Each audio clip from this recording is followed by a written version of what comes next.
nastoupí již hotová posila z Mladé Boleslavi, ruský reprezentant Ivan Ponomarev.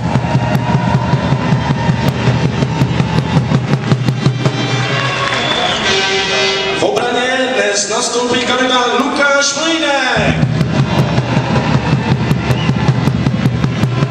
Druhého obránce si necháme úplně naposled. Do útoku nastoupí Ondra Mach.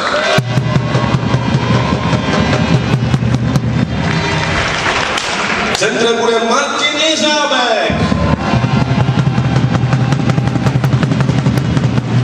A třetím v útoku je Dominik Janca. A teď, vážení přátelé, představíme posledního zájecového sestavy Štěpána Slaného.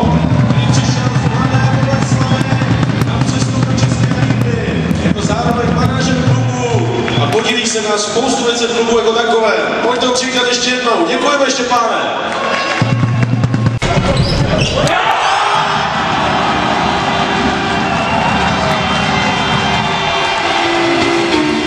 Štěpán!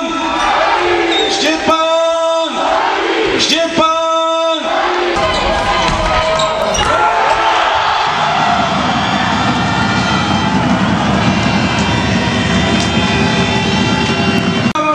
Štěpán! Štěpán! Štěpán! Pojďte taky nezapomenout na soutěže. Výherce číslo 3 biletinu. Pojďte dolů, dostane triko. Co se týče soutěže tref přesný výsledek utkání, nikdo netrefil prohru domácích 2-4, proto si to triko odnesu domů já. Dobře.